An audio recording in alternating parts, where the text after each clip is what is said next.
système alors. Je suis malheureusement trop vieux pour qu'il ait corrompu ma jeunesse. Il a corrompu mon début d'adulte. J'aurais dû amener le mien, on aurait fait la conversation.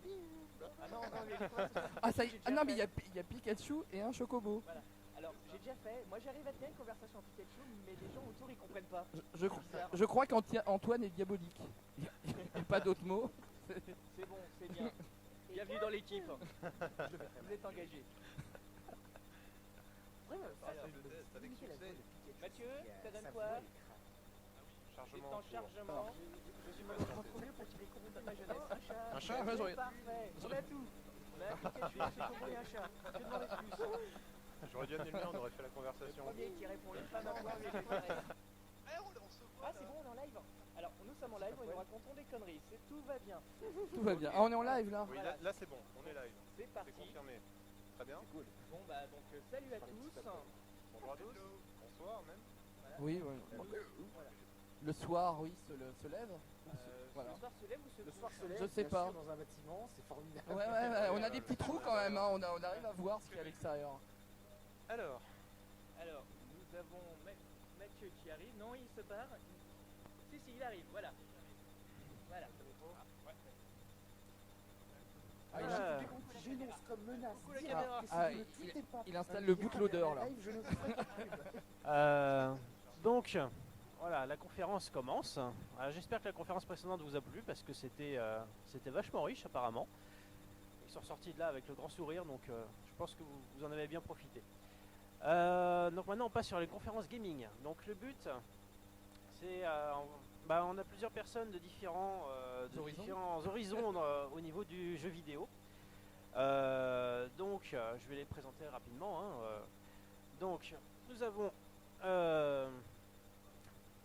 Anthony, donc qui est programmeur pour faire les choses simplement. Loïc et moi-même sommes programmeurs chez un développeur éditeur de jeux vidéo sur mobile en France.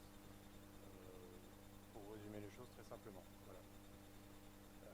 Je peux te passer le micro. Bon, ouais, donc, il m'a cassé mon intro. Voilà, d'accord, je te retiens, ouais, je m'en doutais un peu. Donc, moi, Loïc, comme disait le monsieur à côté, programmeur, donc ayant fait plusieurs boîtes de jeux vidéo, donc nous allons essayer d'apporter en fait un point de vue relativement plus technique pour en fait parler de l'envers du décor, donc la partie conception et surtout qu'est-ce que la partie justement création du jeu va avoir comme implication sur en fait le reste du débat. Donc voilà, ça va être vraiment la patte, mais voilà. Qu'est-ce que tout ce que vous voyez ou tout ce que les game designers qui vont imaginer les jeux en fait vont vouloir nous demander et qu'est-ce que nous on va devoir faire ou ne pas faire justement pour essayer d'amener un maximum d'intérêt et de spectacle dans les jeux. Voilà.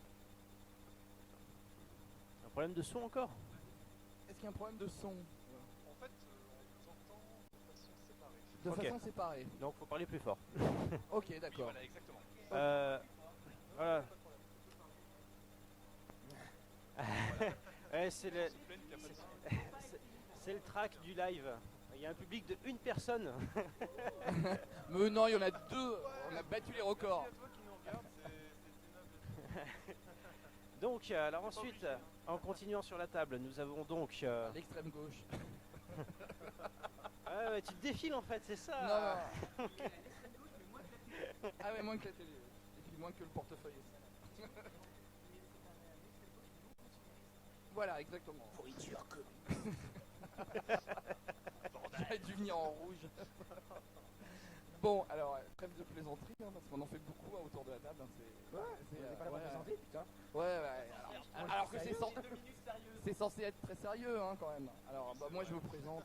Allez, on va faire simple. Ça fait 20 ans que je bosse dans les jeux vidéo. J'ai fait essentiellement de la presse, un peu de développement. Aujourd'hui, j'enseigne l'histoire et la culture du jeu vidéo. Je participe beaucoup à l'aventure emo5.com, voilà, pour ceux qui connaissent, et je suis en train de bosser sur divers projets voilà, qu'on aura l'occasion de présenter en 2014, voilà, pour faire court et simple. Il y a un dicton qui dit que Doug est partout. Et c'est vrai. Oui, pareil. Alors ensuite, nous passons donc sur l'écran via Skype. Donc c'est une conférence avec un format osé, hein, parce qu'on a des gens à l'autre bout de la France pour remplir une conférence. C'est un concept. C'est beau la technologie. Ouais, complètement. Absolument merveilleux. Donc, Mais de quoi je me mêle? Non, mais on a des poneys, des chocobos, Donc, des Pocket Monster, voilà. C'est encore un poney. Non, en fait, l'application derrière toi, vous avez quoi, c'est un poney. ouais, c'est un poney, Oui, ça. oui, oui, il est là. Je sais pas si vous allez le voir en live. Ouais. C'est Fluttershy. Alors- J'ai l'impression que le poney est devenu un symbole. On a été attaqué, en fait, là, ces par dernières le poney. années. Ah mince. Non. Ah, comme ça. Alors, le sujet de la conférence, la symbolique du poney. Bien sûr, alors là, tu me fais tourner pendant des heures là-dessus. Hein. C'est un symbole crypto-anarchique, le poney, je tiens à le dire. On est complètement, c'est le symbole. Allez. On est quelques minutes, sur le allez. stream. On va pouvoir commencer, je pense. Ouais. Donc, Antoine, à toi de te présenter. C'est très bas, montons le son. Alors, nous on peut parler plus fort dans le micro, je vais te montrer le retour Skype. Heureusement que c'est que le retour Skype. Non mais Ça, c'est des geeks on fairies. a un trou à combler. Donc, allez, Antoine, on te laisse te présenter. Qu'est-ce que tu fais? Ces gens sont des monstres. C'est à ça qu'on les reconnaît.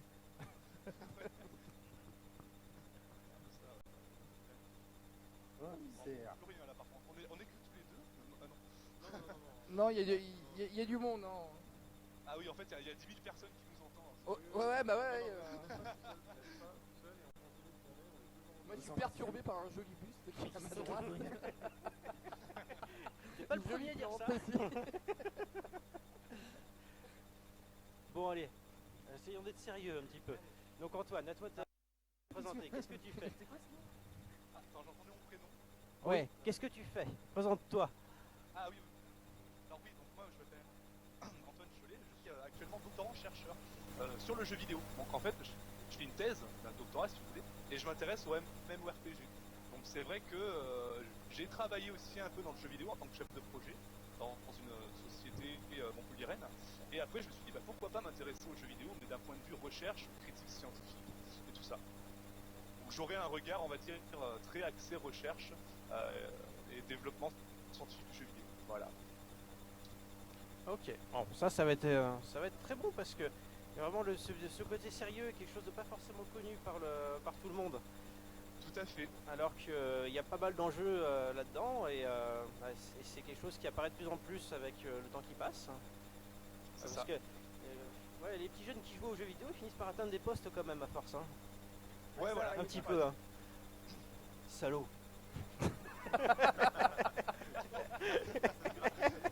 C'était parfaitement direct, voilà. C'était les soldes.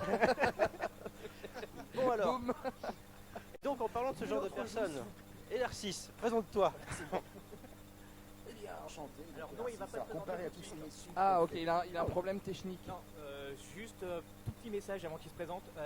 Donc on nous a fait part de problèmes audio, on a monté le son mais du coup il va y avoir du souffle, on s'excuse. N'hésitez pas à faire des retours, on essaiera de régler, mais là on fait au mieux. Voilà. Donc Elarcis, tu peux y aller. Pourquoi personne ne m'aime? Donc oui, donc bonjour. Alors à côté de tous ces gens qui ont des beaux diplômes, qui font des trucs super scientifiques, moi je suis un petit peu moins, comment dire, un petit peu moins axé sur la recherche de la vie.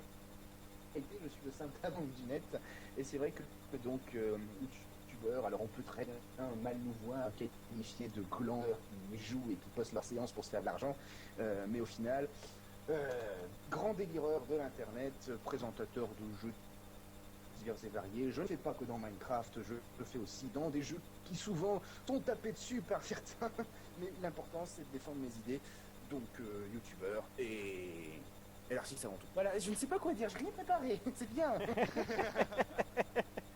Alors, on a un dernier intervenant. Le tour de Baratin Pontané dans cette notre introduction. Sachant que vous pouvez juste la mettre. Ouais, c'est dur. Enfin, on n'a pas trop compris ce que tu as dit à la fin, en fait, ça a pas mal brouillé. Ah, ouais, vraiment les 3 derniers mots. Ouais. Les 3 derniers mots. Ouais. Et quels 3 derniers mots? Bah, 3 derniers mots, c'est 3 mots, donc c'est C'est- bon, c'est fini. Alors, aïe. Voilà, c'est les 3 derniers mots. Bah bravo. Bon, allez. Il y a un dernier intervenant que je vais faire venir vite fait sur scène. Merde, ça nous fait moins de public. tout Parce d'un que coup. mon avocat commence à la barre. Ah merde, on Nous passe à un venons public perdre de 0 50% maintenant. de notre public. Donc, bah, je vais te laisser te présenter en fait. Un petit peu. Alors je suis Fraise, je suis on va dire un super player, en fait je fais du speedrun et du coup je vais essayer d'avoir un point de vue sur le fait de comment et pourquoi ils font des jeux vidéo pareils avec des bugs partout. Pourquoi ils font ça? Enfin, tant mieux pour nous, voilà. Que dire de plus, voilà. Et après, pourquoi des jeux porte-plainte après? Les jeux portent plainte contre eux-mêmes. Oui, Oui, voilà, ouais. Un jeu de 10 heures qui finit en 5 minutes, franchement, il y a de quoi. Hein. Donc voilà. Ah, justement, les développeurs donc. Voilà le. Donc maintenant je vais laisser la main donc à nos 5 compères plus 1 en backup, voilà. Et parce qu'il se peut que j'ai besoin de quelqu'un de la technique après à un moment, donc ça sera utile. Donc voilà, je laisse le micro et puis bah bon courage à ceux qui regardent. Ça va être fatigant.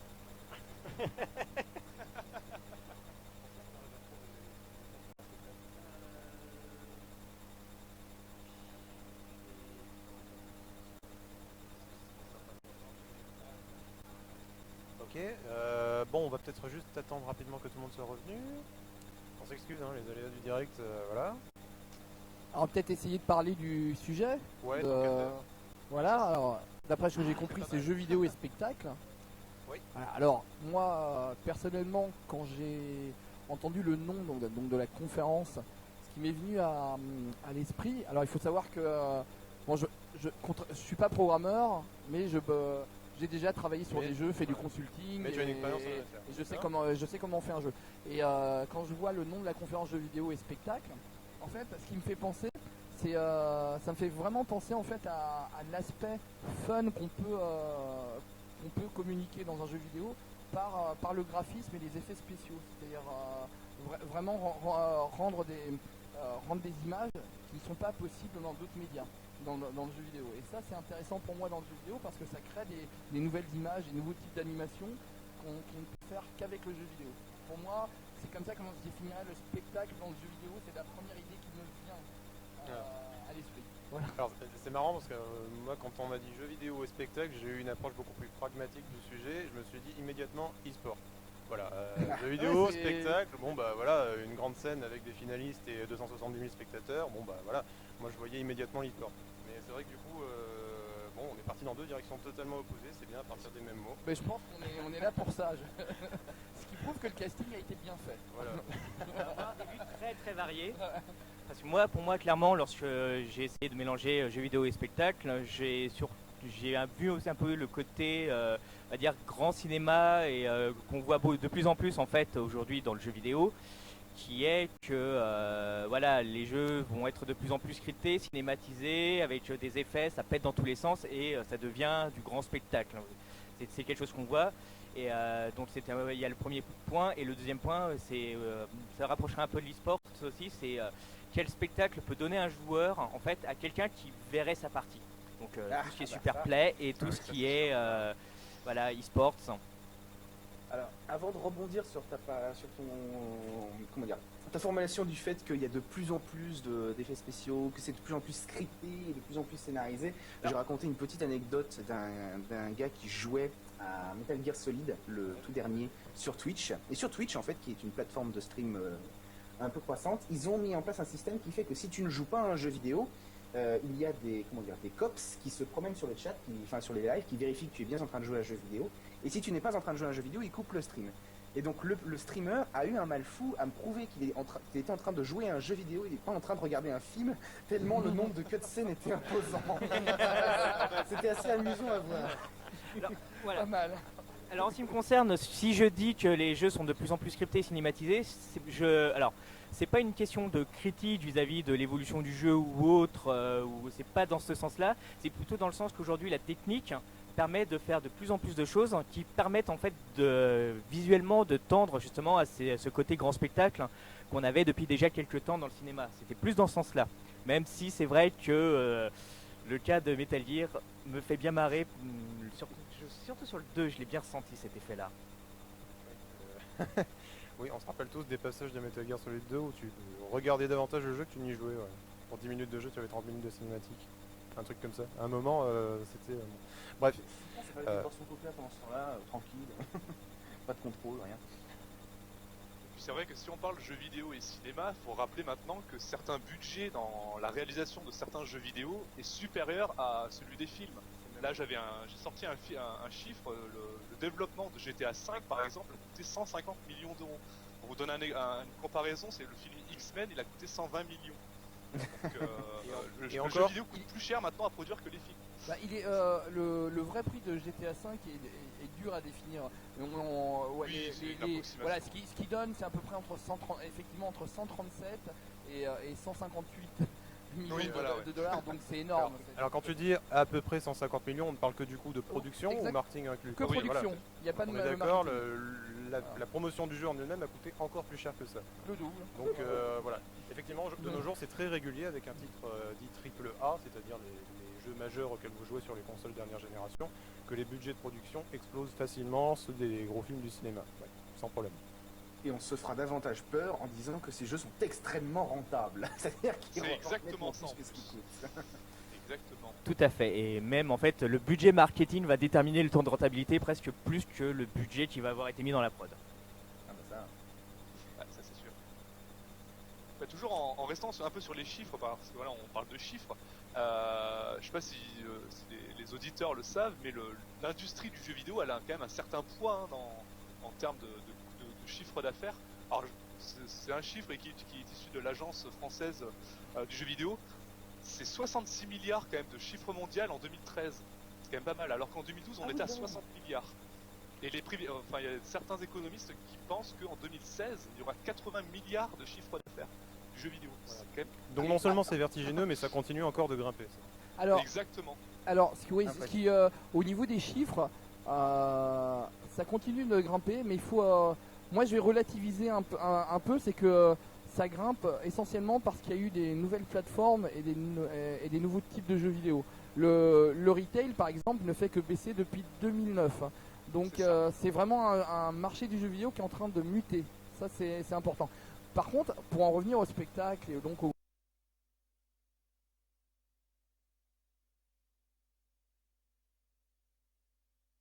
trailer et du langage cinématographique, qui fait que c'est plus facile de toucher un public qui connaît ce langage-là. Et effectivement, il faut utiliser, je pense, un autre type de langage, un autre type de trailer, un autre type de communication quand il s'agit d'un public plutôt de connaisseurs de jeux vidéo. Donc voilà, des jeux qui vont être basés par exemple sur les mécanismes de jeu, on va devoir s'adresser aux joueurs d'une autre façon. Et est-ce que c'est pas une autre façon d'impressionner le joueur qui commence à se créer au-delà du langage cinématographique? Je pense qu'avec la population des joueurs qui devient de plus en plus énorme, je pense qu'on va avoir à terme aussi d'autres manières de toucher le joueur que seulement par l'aspect cinématique et langage cinématographique. Et c'est déjà le cas, on le voit, et on le voit surtout sur mobile en fait aujourd'hui, j'aurais tendance à dire. Et en ça, plus tout ce qui est réseaux sociaux, où en fait il y a un autre marché émergent, mais là on va vraiment sortir un peu du cadre du sujet d'aujourd'hui. Je pense que ça sera un magnifique sujet pour une autre conférence. Et on va rester un peu sur la partie spectacle. J'en profite juste pour dire que si certaines personnes veulent intervenir, poser des questions ou autres, donc vous avez toujours accès au Ask que vous pourrez trouver donc sous le flux vidéo si vous êtes sur le site. Sinon je n'ai pas l'adresse sous la main, mais en passant par le site, de toute façon vous y avez accès.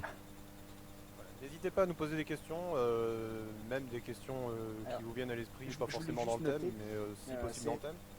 C'est vrai que après, on m'a pas laissé donner mon sens du spectacle en fait dans le jeu vidéo.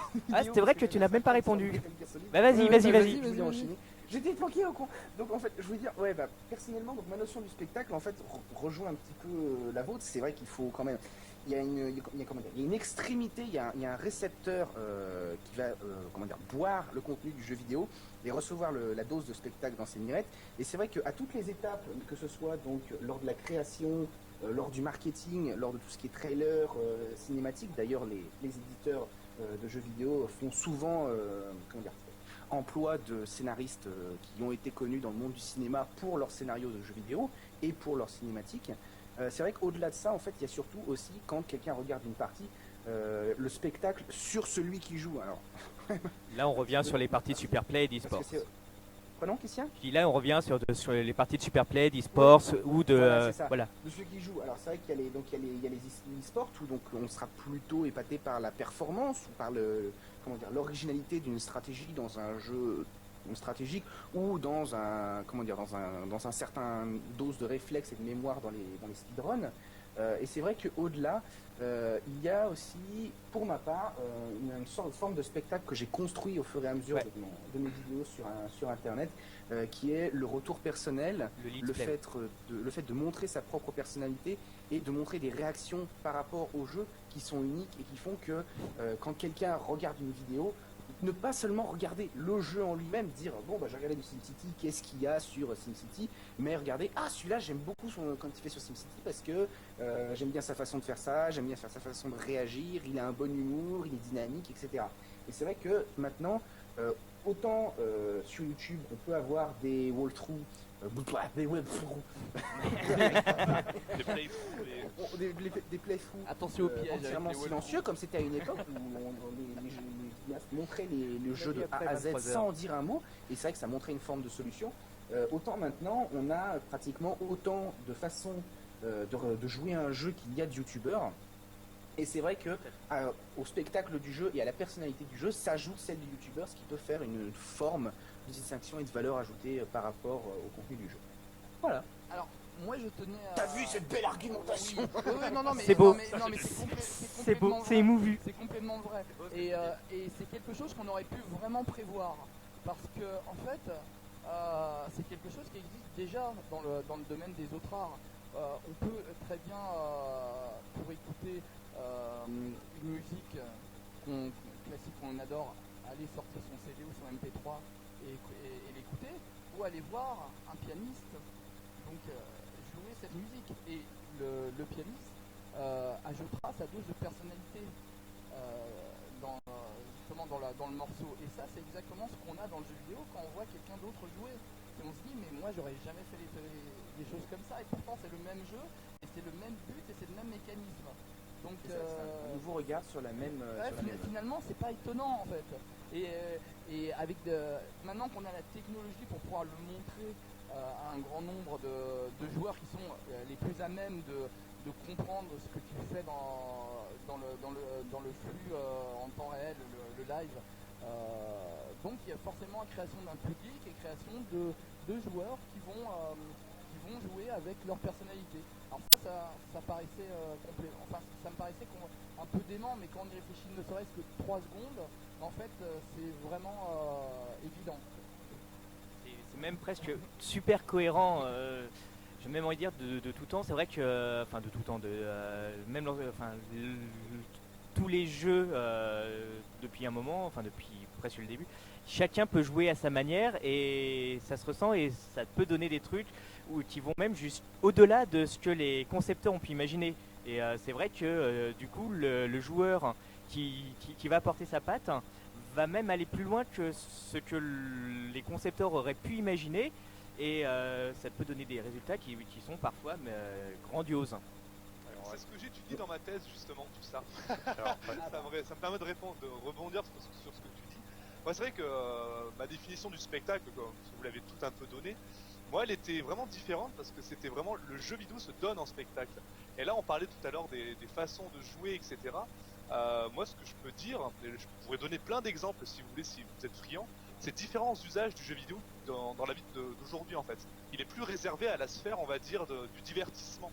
C'est-à-dire, le monde professionnel utilise le jeu vidéo, et là je pourrais vous donner des exemples après ou peut-être maintenant, c'est comme vous voulez, très divers. Et il est aussi utilisé, par exemple, dans la santé pour guérir des personnes, et il est utilisé aussi dans la recherche. C'est ce que je fais entre autres pour connaître les joueurs. Il y a vraiment une recrudescence en France pour la recherche en jeu vidéo et pour, on va dire, connaître les joueurs. Et petite anecdote, il faut savoir que le jeu vidéo est né à la base dans une université. On le savait pas, c'est via le jeu Oxo. Alors c'est vraiment les prémices du jeu, on appelle ça plutôt un ordinateur de jeu à l'époque, parce que le jeu vidéo c'était... C'est les jeux expérimentaux, oui. Voilà, avant la période c'était les jeux commerciale. expérimentaux, exactement. Et le jeu Oxo, donc c'était un jeu de tennis sur oscillateur. Non, c'est un Oxo, c'est un morpion, ouais. Qui tourne sur un nid de sac. Ouais, tout à fait, je connais bien. Je crois.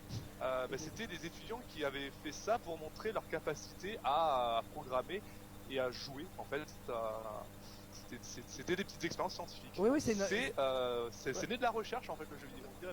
Je me rappelle de la version où c'était un professeur d'université qui l'avait fait sur un oscilloscope avec un circuit qu'il avait fait à l'occasion. Alors après, je sais pas, l'histoire varie. Mais c'est vrai que je connaissais pas. Je savais pas que c'était des étudiants. Tout simplement, Oxo, c'est une thèse. C'est le travail de quelqu'un qui a fait une thèse sur l'interaction entre l'homme et la machine.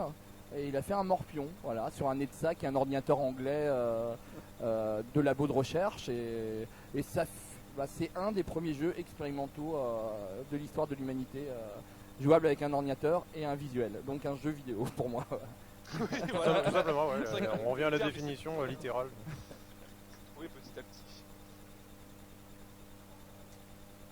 Bon, il y a un blanc majestueux. Oui, il y a un blanc majestueux parce que... j'ai le temps qu'on respire, qu'on boit, etc.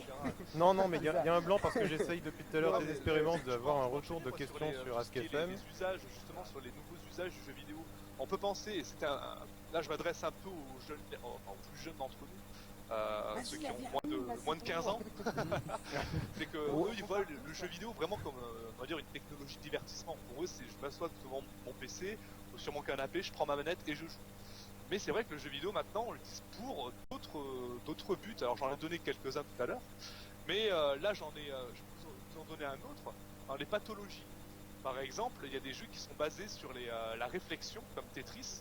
Et grâce à ces jeux, on peut améliorer l'acuité visuelle et la cognition spatiale chez les personnes âgées, par exemple. Donc, on fait jouer les personnes âgées à ces jeux, donc le jeu Tetris, et les personnes améliorent leur perception visuelle et leur cognition spatiale. Cognition spatiale, c'est on va dire voir les objets on va dire en 3D. La représentation, un cube sur un papier, c'est difficile de voir la 3D. C'est ça en fait, c'est apprendre à mieux visualiser la 3D dans sa tête. C'est ça. Moi j'ai l'avoir à fouiller, je viens d'imaginer Tati Daniel sur une Game Boy en train de jouer à Tetris. Alors, sans vouloir être méchant, je connais une grand-mère. Voilà. Je connais une grand-mère qui pourrit son petit-fils à Tetris. Mamie Zalou, ça t'est dédié.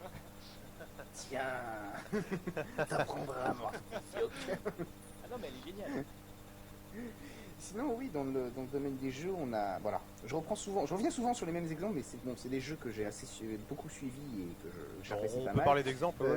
Il y a une version de SimCity qui a été développée développée par Electronic Arts en partenariat avec des écoles, qui est beaucoup plus scénarisée, beaucoup plus limitée, et qui est proposée dans certaines écoles. Pour apprendre aux élèves comment résoudre un certain problème en fait. Ils ont utilisé le moteur du jeu et par extension le jeu en lui-même à titre pédagogique. Je les vois qui se marrent sur le live, ils sont tous les deux pliés. Alors, on est en décalage en fait. Si tu regardes le live en même temps que tu le fais, il y a un décalage d'à peu près une minute. Et c'est vrai qu'ils utilisent, donc alors j'ai plus les détails exactement, je savais qu'en fait c'était des villes qui étaient verrouillées et il fallait réussir à gérer le budget. Ça peut donner à une forme de serious gaming, ou encore ces exemplaires de Minecraft qui sont utilisés dans certains cas à titre architectural, pour voir un petit peu comment agencer. Je me rappelle qu'il y avait un projet d'école en Afrique centrale où ils avaient reproduit le village et ils essayaient de voir un petit peu comment agencer la chose, comment décorer la chose et comment rendrait l'objet dans le... excusez-moi. Rendrait le bâtiment dans les lieux en se servant du moteur de Minecraft. En utilisant Minecraft, on est d'accord. Ouais, bah, de toute façon, moi je pense que c'est de toute façon c'est une évidence. Hein. Par le jeu, on peut apprendre, puisque tout simplement, bah, les animaux, la plupart des mammifères, bah, c'est leur première façon d'apprendre, c'est de jouer. Donc il y a un lien vraiment évident entre le jeu et l'apprentissage. C'est juste qu'aujourd'hui, voilà, avec les technicités, au lieu de jouer avec ces briques de cubes de Lego, ben voilà, on fait la même chose sous Minecraft. Oui, de toute façon, Mais- moi j'ai toujours considéré, pour parler de Minecraft en particulier, que c'était juste des Lego 2.0. Et en fait, quand Je je reconnais que je sous vois Lego, que c'est- c'est quand même un peu plus difficile d'avoir des zombies qui vous tirent dessus, mais sinon...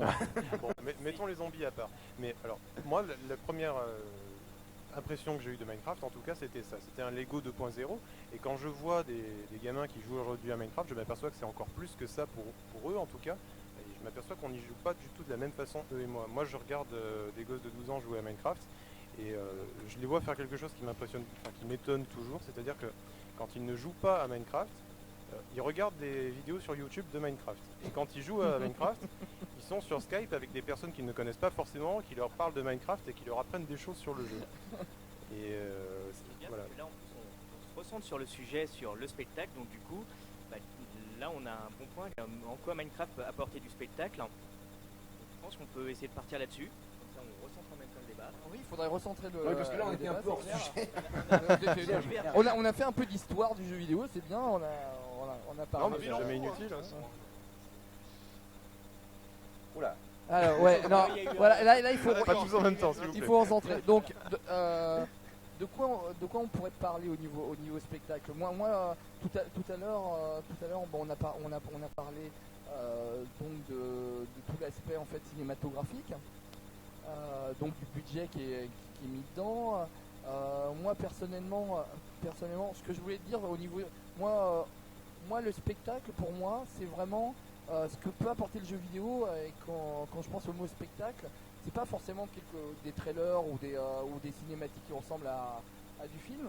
C'est vraiment un plaisir visuel, c'est-à-dire si le jeu vidéo moi peut m'apporter en fait des images synthétiques qu'il n'est pas possible de voir autrement, moi c'est quelque chose que je trouve très important dans le jeu vidéo. Et alors que d'autres personnes vont plutôt aller dans le réalisme. Moi, le côté synthétique, c'est-à-dire que ça soit au niveau musical, au niveau image, si je vois des choses dans un jeu vidéo que je ne vois que sur ce support, que sur ce jeu qui utilise les spécificités de la technologie, utilise le jeu vidéo, moi c'est ce qui m'intéresse en premier lieu. Après je suis peut-être le seul, mais moi ça m'intéresse. Je pense pas que tu sois le seul. C'est même un aspect qui est très intéressant. Mais alors, est-ce que tu aurais des exemples précis qui rentreraient dans cette catégorie, qui toi t'aurais marqué justement, desquels on pourrait essayer Oui, de alors partir. moi je viens de faire beaucoup de captures Atari ST et ça m'a rappelé j'ai fait une capture du jeu sur lequel j'ai pété mon premier joystick qui s'appelle Nebulus. Et Nebulus utilise une astuce graphique pour créer en fait une tour en 3D juste en éliminant des lignes, en faisant du stretching de lignes. Et moi, avant Nebulus, j'avais jamais vu ce type d'image, que ça soit au cinéma ou dans la 3D précalculée, parce que je suivais beaucoup Imagina aussi à l'époque et tous les progrès qu'on faisait en 3D précalculé. Je pense que dans le jeu vidéo, on peut créer des images vraiment spécifiques et qui en plus peuvent être interactives, ce qui ne gâche rien. Et ça, c'est vraiment un sujet qui m'intéresse. Bah, ouais, enfin, c'est-à-dire que historiquement, tu m'arrêtes si je dis une bêtise, Ouais. mais quelque part, l'avènement de la 3D au milieu des années 80 et tout au long des années 90 a mené assez naturellement à une course à la puissance, à une surenchère de graphismes toujours plus performants, toujours plus beaux, toujours plus réalistes. Et assez naturellement, la course aux performances a amené une course au réalisme. On a cherché à faire de plus en plus réaliste et de ce fait, on a commencé à s'intéresser aux techniques du cinéma en termes de mise en scène, en termes de narration. Et finalement, on a défini une certaine vision du jeu vidéo spectacle qui s'apparentait à celle du cinéma. Aujourd'hui, 10 ans plus tard, on en revient. On se dit que finalement, on peut faire ça, mais il n'y a pas que ça. D'une part parce que le public finit par s'en lasser, d'autre part parce qu'il y a d'autres manières d'explorer le jeu vidéo, il y a d'autres manières de raconter une histoire, et il y a d'autres manières de présenter les choses, même visuellement. Donc finalement, la définition du jeu vidéo spectacle est probablement multiple, et pamplemousse. Bravo. Elle est délicate, hein.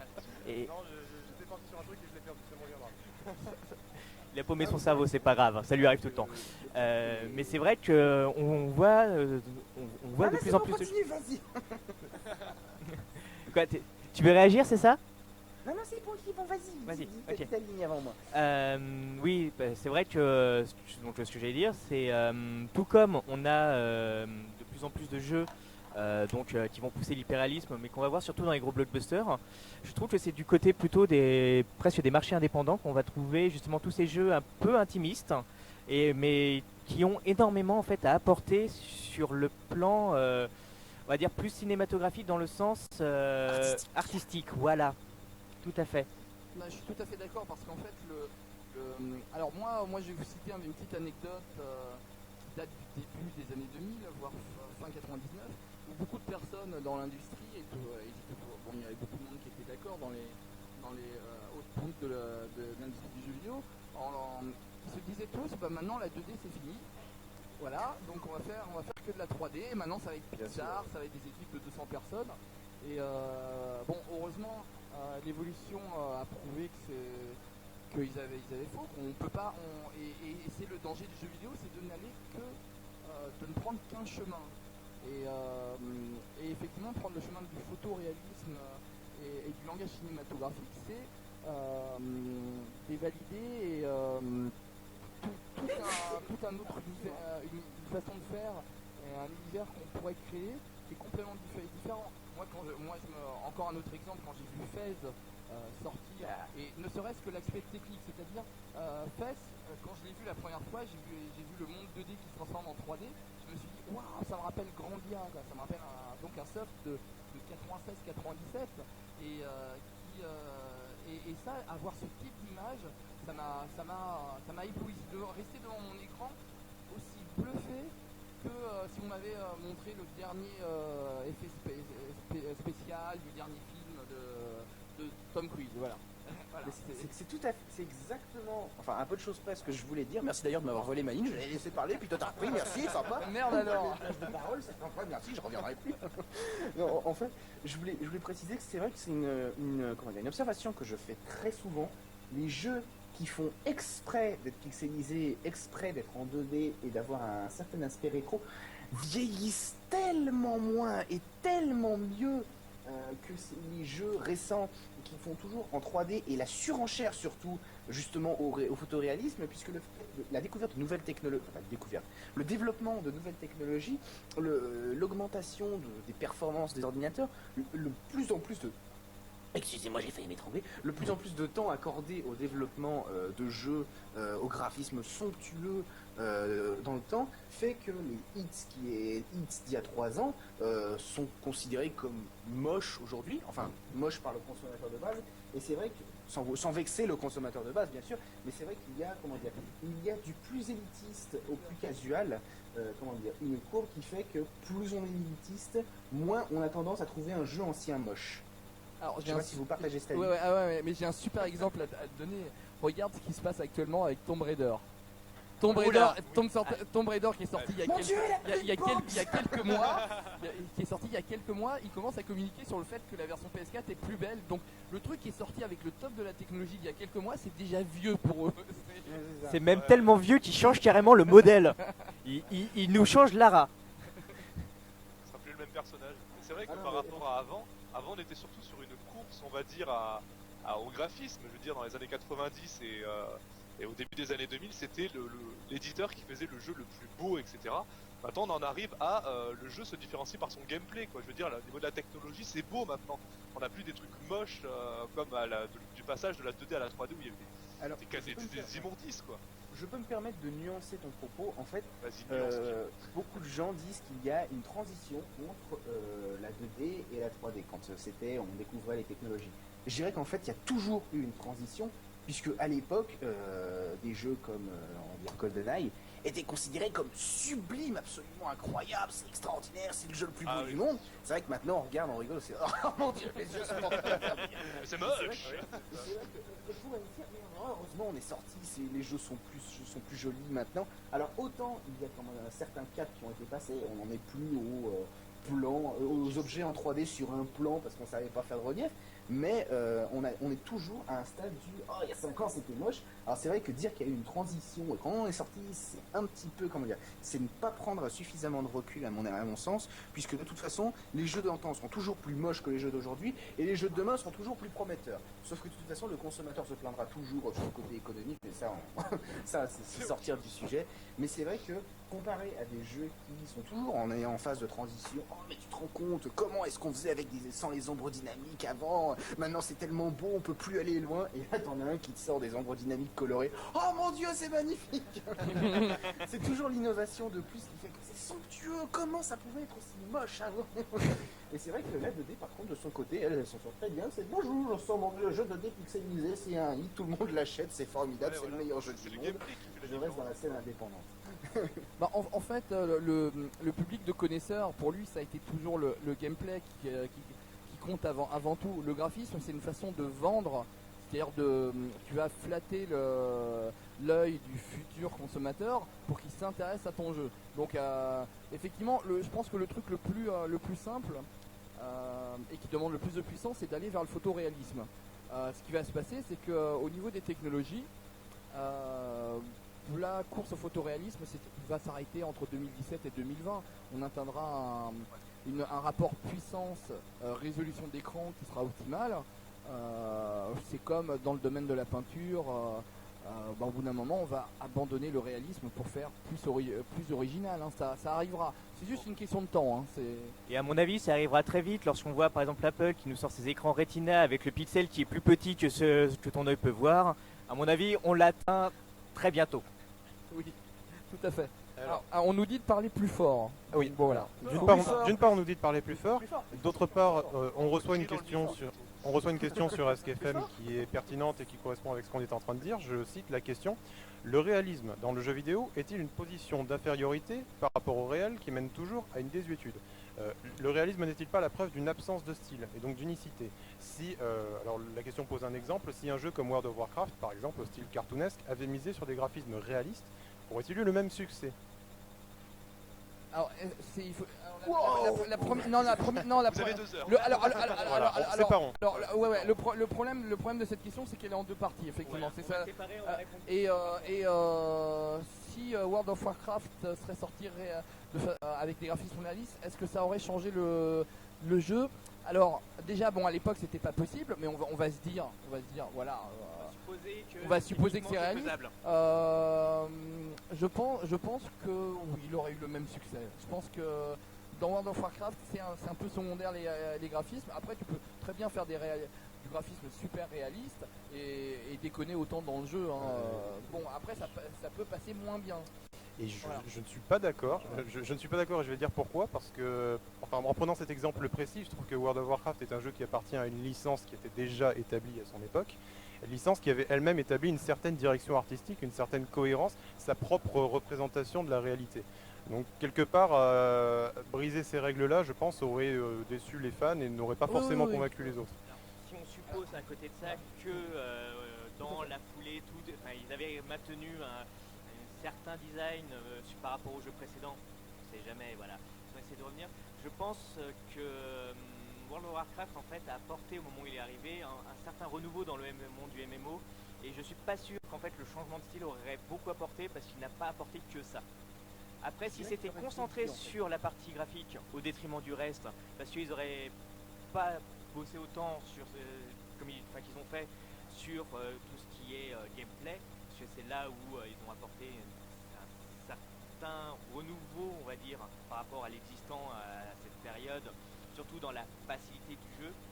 Alors je pense que c'est là où ça aurait pas marché. Oui, c'est exactement ça, c'est ce que je pensais aussi. Ouais. Voilà, et donc pour dire, enfin, Ils ont créé les clichés de demain quand même, World of Warcraft, c'est ça qui est fort, je trouve. Mais Bah, ils ont donné les lignes directrices, hein, on va dire des gros MMO qui suivent. Hein. C'est voilà. un point de Alors, vue contenu, etc. Quoi. Alors après, dire que le réalisme est une absence de style, pour moi c'est plutôt un point de vue qu'on assume en fait. Au moment où on choisit la direction artistique d'un titre, on se pose la question de savoir est-ce qu'on va vers le réalisme maximal ou est-ce qu'on essaye de définir autre chose. Voilà, une fois qu'on a tranché cette question sur des questions de goût, sur des questions commerciales, on l'assume ou on ne l'assume pas.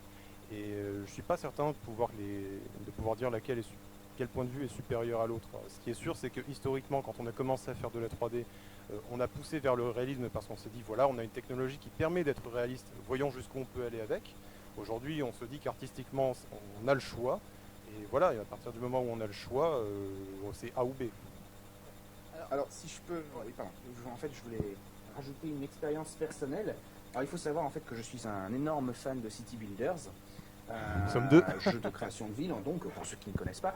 Et il faut savoir donc que SimCity, lors de sa sortie, mais attention, je ne vais pas parler que de SimCity, je ne suis pas monomaniaque.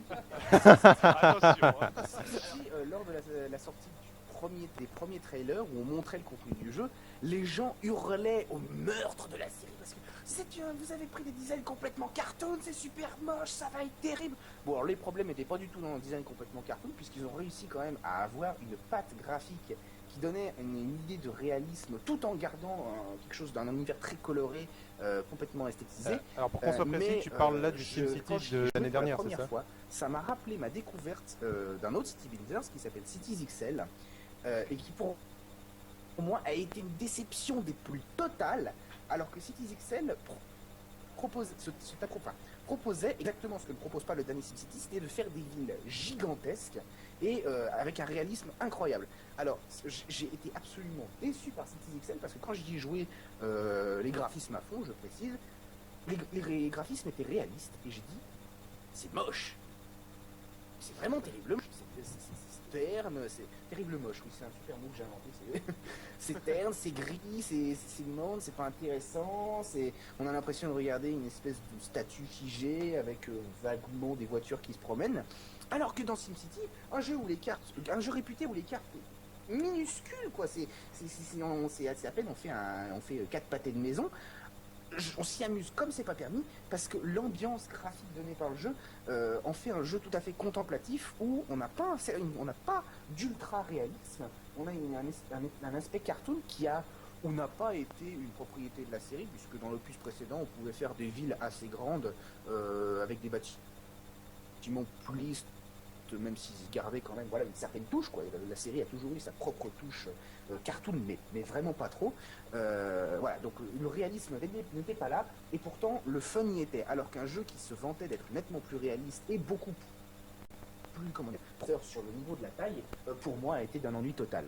Voilà, c'était une expérience personnelle sur City Builders. Tu fais bien de parler de Cities XL parce que j'ai envie de rebondir sur ce que tu dis au niveau de deux choses. C'est que d'une part Cities XL pour moi est l'exemple d'un jeu qui ne s'est pas assumé au niveau artistique.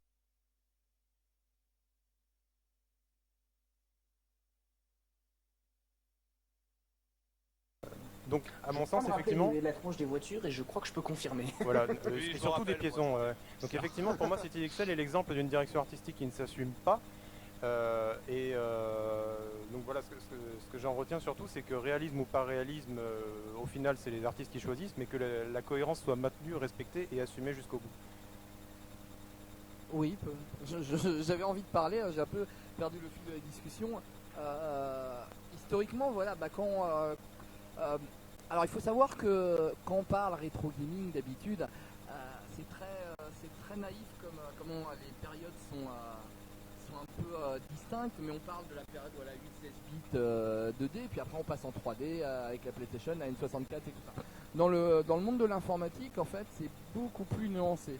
C'est-à-dire que les recherches en ce qu'on appelle en images de synthèse en 3D commencent très très tôt dans les années 60. Hein. Donc la 3D est vraiment en fait un autre chemin par rapport à la 2D. On utilise l'ordinateur comme une machine qui est capable de recréer une autre réalité. Donc forcément, et c'est la même problématique avec les gens qui font du jeu aujourd'hui en 3D, c'est que se baser sur notre réalité pour créer un nouveau monde est beaucoup plus simple que de recréer quelque chose qui n'a aucun rapport avec le monde où l'on vit. Et je pense que c'est complètement naturel. Après, au niveau la représentation graphique, c'est-à-dire choisir de faire du photoréalisme, c'est une impasse, je pense, pour beaucoup d'artistes. C'est-à-dire qu'on assiste actuellement quand même à l'apparition de technologies de scan qui permettent de scanner toute une pièce et de la reproduire instantanément, après plusieurs phases de calcul, de refaire toute la pièce en 3D sans qu'il y ait besoin de l'intervention d'un modeleur 3D. Donc on va avoir besoin au bout d'un moment de gens qui vont créer une autre réalité plutôt que de refaire ce qu'on a en photo devant nous. Donc je pense que c'est quelque chose de toute façon comme les courants artistiques qui vont s'asser. Maintenant faire de la 3D, je pense que c'est quelque chose qui est lié à la volonté de créer un monde avec ses règles et sa physique. Et ça c'est quelque chose qui chez certains programmeurs vient très tôt dans le monde du jeu vidéo. On avait des processeurs 8 bits où on ne pouvait pas faire de division, de multiplication, on avait à peine 64 kg de RAM, et des gens comme David Braben, ils voulaient recréer un univers en 3D avec ça. Donc c'est la volonté de faire de la 3D, elle existe depuis très longtemps. L'ère 8 bits a eu ses jeux 3D. Puisque moi je suis programmeur, j'ai fait des études d'informatique pendant 4 ans, et c'est vrai que au rare moment où j'ai envisagé d'essayer de développer un jeu, en fait j'essaye à peu près tous les 2 mois.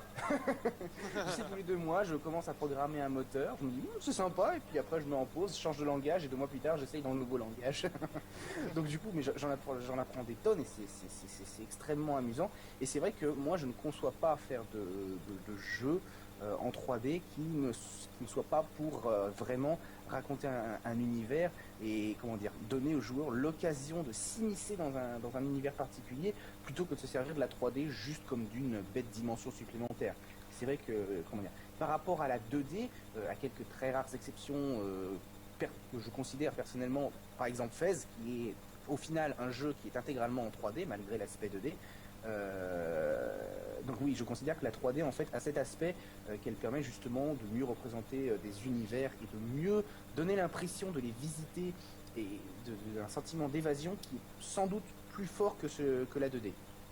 Ça améliore l'immersion carrément. Ça c'est tout ce qui est les problématiques d'immersion, c'est que la 3D permet aux joueurs de vraiment s'immerger dans un univers totalement féerique. Plus la 3D on va dire est poussé au réalisme avec bien sûr les limites que ça peut avoir, plus le joueur lui va se croire dans un univers vraiment réel. C'est pour ça que dans les MMORPG on voit il faut le dire mais il y a des problèmes d'addiction parce que les personnes c'est vrai que sont vraiment dans ces univers et y restent. Il y a un attachement on va dire à l'univers qui est très très fort.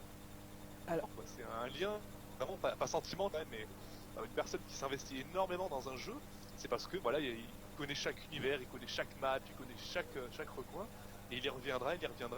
Ça c'est entre autres un sujet de recherche assez poussé à la recherche scientifique sur le jeu vidéo. Pourquoi les gens, on va dire les joueurs reviennent de plus en plus dans les jeux, dans les MMO? Parce que la question graphique, l'immersion, la 3D est très importante. Moi c'est comme ça mais avec Portal 2. Ouais, alors, Ouais, voilà, bon. alors, ça va pas s'améliorer avec l'Oculus Rift.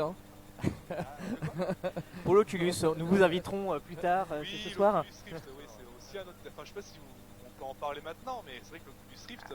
Je pense que il a tout à fait sa place dans le sujet.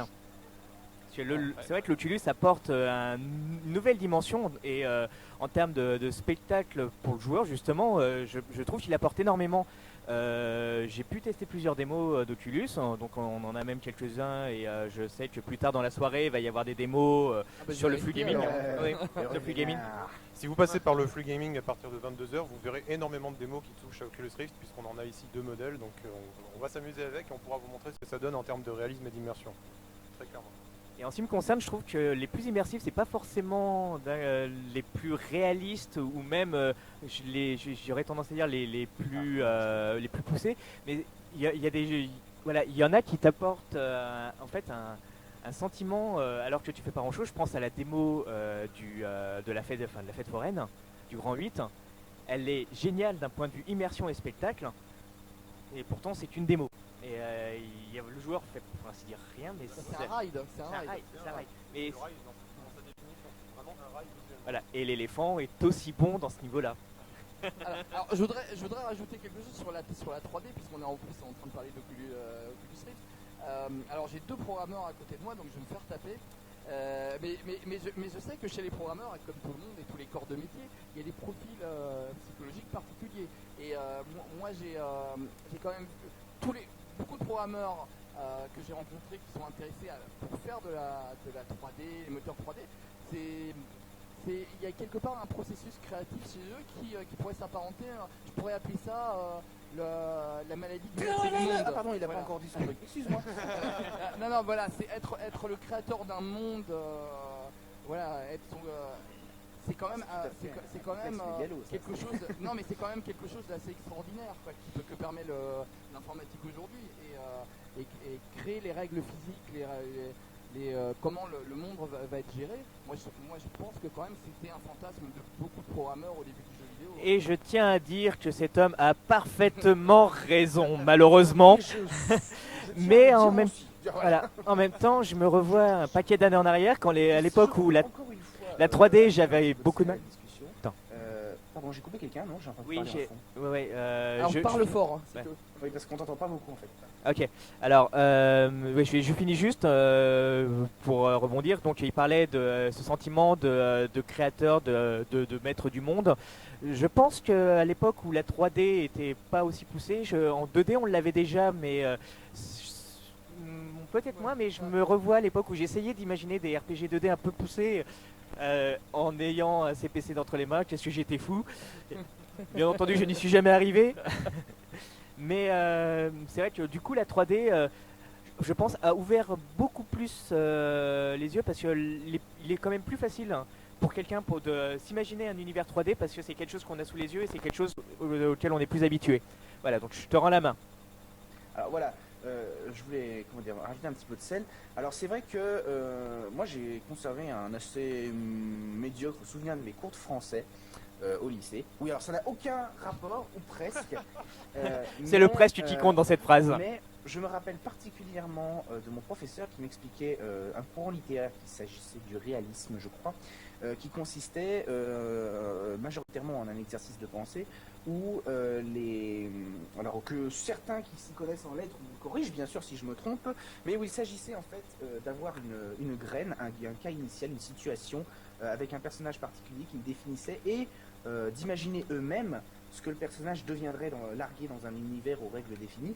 Alors ça n'a pas particulièrement de rapport avec la programmation, mais c'était pour comment dire, en quelque sorte faire une comparaison pour expliquer que le principe de s'imaginer un univers et de simuler, puisqu'il s'agit bien là de simulation, on crée un univers avec des règles prédéfinies et on voit ce qui se passe. Le procédé de simulation, bien que moins rigoureux, n'en existait pas moins avant l'apparition de l'informatique. Et c'est vrai que là où beaucoup de programmeurs sont tentés d'apprendre la programmation, alors je dis pas tous, hein, bien sûr, il n'y a pas de cas général sur Terre, enfin j'en connais pas encore, mais là où beaucoup de programmeurs sont tentés de programmer est à mon sens pour réussir à justement créer un ensemble de règles et vraiment voir leur univers évoluer à partir de ça.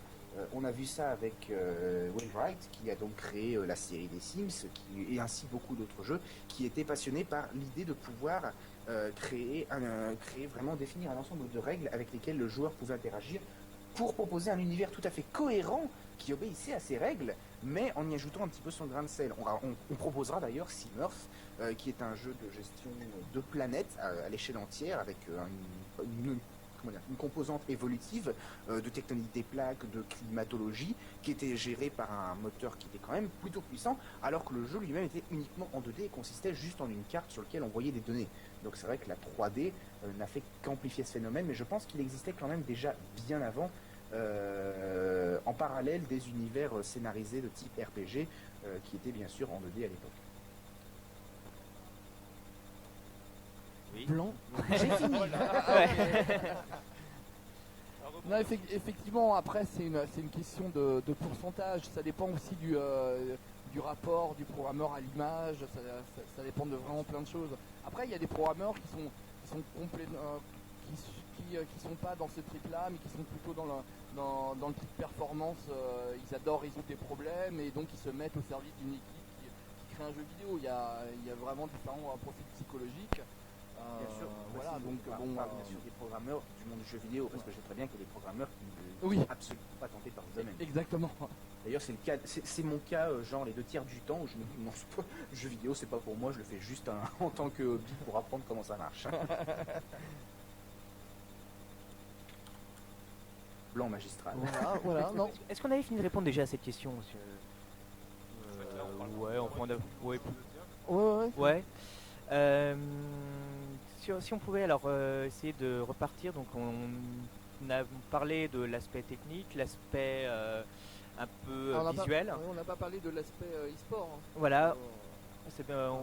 Oui, Alors l'aspect, je pense qu'en fait l'aspect joueur, il y a donc il y a 3 côtés. Il y a le joueur qui fait sa vidéo de playthrough entre guillemets, donc le joueur qui juste, qui joue pour le plaisir de jouer et de montrer sa manière de jouer. On a le joueur qui va tenter de faire la performance et après on a vraiment les e-sports et ceux qui vont chercher, on va dire plus la performance, mais d'un point de vue un peu différent. J'aurais tendance à vraiment distinguer l'e-sports du joueur type Superplay.